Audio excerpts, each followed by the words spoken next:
Je vais te donner 3 choses qui t'empêchent de réussir, qui t'empêchent d'aller loin dans la vie. La première des choses, c'est quoi? Ce sont tes pensées. Ah là, les pensées, c'est des choses. Soit elles te construisent, soit elles te détruisent.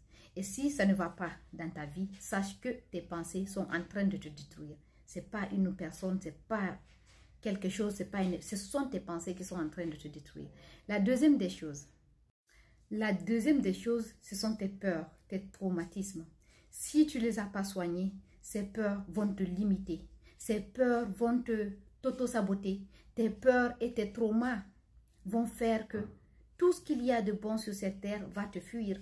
Parce que toi, en fait, tes peurs vont penser qu'elles sont en train de te protéger alors qu'elles sont en train de te détruire. Donc, si tu as des peurs jusqu'à présent et que tu as des traumatismes que tu n'arrives pas à surmonter, il faut te faire accompagner par une coach. Il faut qu'il y ait une personne qui va t'écouter, qui va t'aider à sortir de cette onde, à te libérer. C'est très important. Vous savez, le problème que nous, on a en tant qu'Africains ici, c'est parce qu'on n'arrive pas à trouver les bonnes personnes qui doivent nous écouter sans nous juger.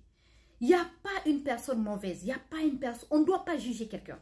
Parce que chaque action qu'on fait sur cette terre-là, ou chaque acte qu'on pose, vient de quelque chose qui en fait, vient de quelque chose à quoi nous identifions.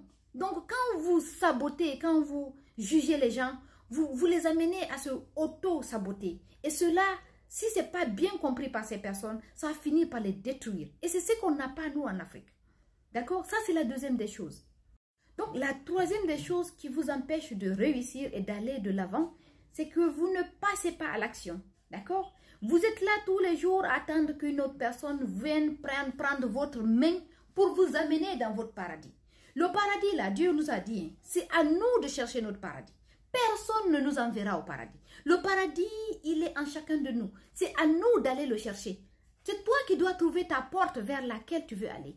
Et maintenant, quand tu vas trouver la route, tu vas voir des gens sur le chemin du paradis que toi-même tu veux. Parce que chacun a sa définition du paradis. Hein.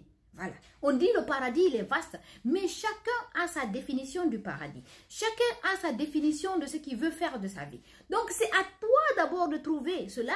Et puis maintenant, quand tu vas commencer à cheminer, tu trouveras des personnes sur la route qui vont t'aider à atteindre ce paradis. D'accord? Mais tu ne peux pas te lever et t'asseoir comme ça, ouf, moi j'attends, hein, je veux qu'on vienne me sauver. Qui va te sauver?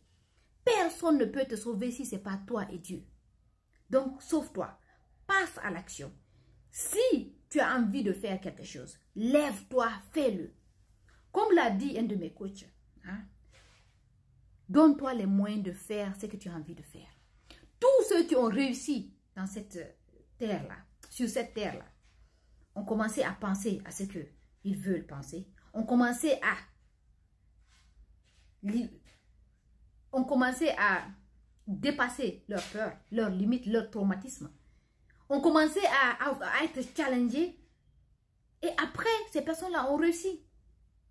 Elles sont passées à l'action. Elles sont sorties de leur zone de confort. Sortez de votre zone de confort. Et la zone de confort, elle commence d'abord dans les pensées.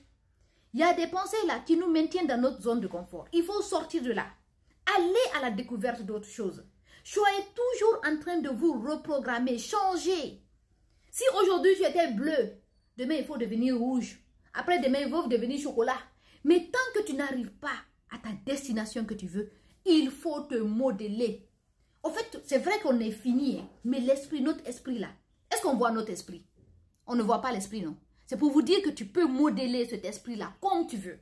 Tu peux façonner cela comme tu veux. Et quand tu modèles bien ton esprit, ça dégage de l'énergie. C'est pour ça que quand tu sors, même si tu sais que tu n'as pas un franc dans ton porte-monnaie, ton compte bancaire là, tu as découvert, il n'y a rien. Il n'y a rien dedans. Tu es un moi-même. Les gens vont te respecter. Parce que tu as modélé ton esprit. Tu n'es pas défini par ces billets. Tu es défini par ta valeur intérieure. Et c'est ça qui compte. D'accord? Merci.